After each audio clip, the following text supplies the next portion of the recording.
കൊല്ലം കടയ്ക്കലിൽ ഹൈക്കോടതി ഉത്തരവ് പ്രകാരം തടി കയറ്റി വന്ന ലോറി CITU തൊഴിലാളികളും പഞ്ചായത്ത് പ്രസിഡന്റും ചേർന്ന് തടഞ്ഞതായി പരാതി. ഉടമ സ്വന്തം തൊഴിലാളികളെ കൊണ്ട് തടി കയറ്റി കൊണ്ടുപോയ ലോറിയാണ് കടയ്ക്കൽ പഞ്ചായത്ത് പ്രസിഡന്റിന്റെ നേതൃത്വത്തിൽ CITU തൊഴിലാളികൾ തടഞ്ഞത്. സംഭവത്തിൽ പഞ്ചായത്ത് പ്രസിഡന്റിനും CITU തൊഴിലാളികൾക്കുമെതിരെ പോലീസ് കേസെടുത്തു.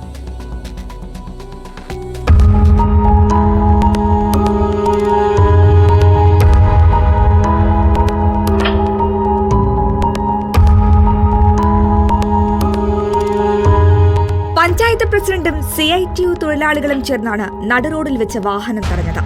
കാർ മുൻപിൽ നിർത്തി ലോറി മുന്നോട്ടെടുക്കാൻ കഴിയാത്ത തരത്തിൽ തടഞ്ഞുവെച്ചു.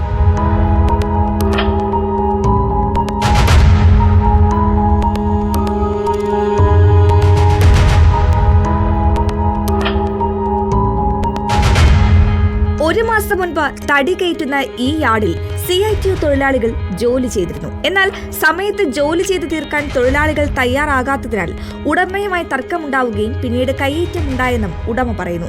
ഇതിൽ തലയ്ക്ക് മുറിവേറ്റ അരുൺകുമാർ കടയ്ക്കൽ പോലീസ് സ്റ്റേഷനിൽ പരാതി നൽകിയെങ്കിലും കേസെടുത്തില്ല. ഇതിനിടയ്ക്കൊരു വാക്കുതർക്കം ഉണ്ടാവുകയും അവർക്ക് കൂലി കൂടുതൽ വേണമെന്നുള്ള സംസാരത്തിൽ വരികയും എൻ്റെ തലയടിച്ച് പൊട്ടിക്കുകയും സ്റ്റിച്ചുള്ളതും കടയ്ക്കൽ ഹോസ്പിറ്റലിൽ കിടന്നിട്ടുള്ളതും എൻ്റെ CT സ്കാൻ അങ്ങനെയുള്ള കാര്യങ്ങളെല്ലാം ഞാൻ എടുത്തിട്ടുള്ളതാണ്. തുടർന്ന് ഹൈക്കോടതിയെ സമീപിച്ച യാർഡുടമ സ്വന്തം തൊഴിലാളികളെ കൊണ്ട് ജോലി ചെയ്യിക്കാൻ അനുമതി വാങ്ങുകയും ചെയ്തു. ഉത്തരവിന്റെ അടിസ്ഥാനത്തിൽ തടി കയറ്റിയ ലോറി റോഡിലേക്ക് പ്രവേശിച്ചതോടെ പഞ്ചായത്ത് റോഡ് തകരുമെന്ന് ചൂണ്ടിക്കാട്ടിയും യാർഡ് പ്രവർത്തിക്കാൻ പഞ്ചായത്തിന്റെ ലൈസൻസ് വാങ്ങിയില്ല എന്നും ആരോപിച്ചും CITU തൊഴിലാളികളും പഞ്ചായത്ത് പ്രസിഡന്റും സെക്രട്ടറിയും ചേർന്ന് ലോറി റോഡിൽ തടഞ്ഞിടുകയായിരുന്നു. പഞ്ചായത്ത് പ്രസിഡന്റ് ലോറി ഉടമയെ ഭീഷണിപ്പെടുത്തുന്ന ശബ്ദ സന്ദേശം റിപ്പോർട്ടറിന് ലഭിച്ചു. അരുണേ മനോജാണ് കടയ്ക്കൽ പഞ്ചായത്ത് പ്രസിഡന്റ്. നിന്റെ അടുത്ത് രാവിലെ വണ്ടി കൊണ്ട് ഇവിടെ ഇറങ്ങില്ല പറഞ്ഞ എവിടെ നിന്നാണ് ഇതിനെ ഇപ്പൊ എന്തുകൊണ്ടാ വണ്ടി കൊണ്ട് റോഡിൽ ഇറങ്ങിയത്? അല്ല അവർ കാറെടുത്ത് നീ പോണെങ്കിൽ നീ ഇവിടെ നിന്റെ മാന്യം വരേക്കാ പറഞ്ഞത്. എവിടെയാണ് നീ എത്ര പഞ്ചായത്തിന്റെ മുകളിൽ കയറി കളിക്കാന്ന് വെച്ചാ? പഞ്ചായത്തിൽ വേറെ ചെയ്തിട്ടില്ലേ? രാവിലെ നിന്റെ അടുത്ത് പഞ്ചായത്തിൽ അസിസ്റ്റന്റ് സെക്രട്ടറി പറഞ്ഞ ലോഡ് അവിടെ നിന്ന് ഇറക്കരുത് എന്നെ പറഞ്ഞ. ഇല്ലല്ല പുള്ളി അങ്ങനെ ഇല്ലല്ല ഇന്ന് ഇറക്കാനുള്ള റോഡ് ഇറക്കി ചുമ്മാ നീ അത് വേറെ എന്ന് പറ കേട്ടാ. ഇന്ന് ഇറക്കാനുള്ള റോഡ് അവിടെ നിന്ന് ഇറക്കുമെന്ന് പറഞ്ഞു. നീ ഇവിടെ വണ്ടി ഇറങ്ങുന്നെന്ന് കാണണം. ഒന്നേ നീ വാ, ഇല്ലാന്നുണ്ടെങ്കിൽ ഈ വണ്ടി ഇവിടെ പിടിച്ച് കെട്ടിയിടും. സംഭവത്തിൽ കടയ്ക്കൽ പഞ്ചായത്ത് പ്രസിഡന്റ് അടക്കമുള്ളവർക്കെതിരെ പോലീസ് കേസ് രജിസ്റ്റർ ചെയ്തു.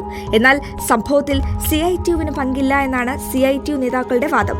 വലിയ വാഹനങ്ങൾ കയറിയാൽ 1 വർഷം മുൻപേ പണിത റോഡ് തകരുമെന്നുള്ള പരാതിയിലാണ് ലോറി തടഞ്ഞത് എന്നാണ് കടയ്ക്കൽ ഗ്രാമപഞ്ചായത്ത് പ്രസിഡന്റിന്റെ വിശദീകരണം. ഈ വണ്ടി അതിലേ പോകാൻ പറ്റത്തില്ല, പഞ്ചായത്ത് റോഡ് കുത്തിപ്പൊളിഞ്ഞ് കിടക്കുകയാണ്. ഈ ലോഡ് കാരണമാണ് അവിടെ ഈ സംഭവം നടന്നിട്ടുള്ളത്. അപ്പോൾ കൃത്യമായും പഞ്ചായത്തിലെ പൊതുജനങ്ങൾ പഞ്ചായത്ത് പ്രസിഡന്റിനോട് ഇങ്ങനെ ഒരു കാര്യം പറയുമ്പോൾ നമുക്ക് പഞ്ചായത്തിലെ ജനങ്ങളുടെ കൂടെ നിൽക്കാനേ പറ്റൂ.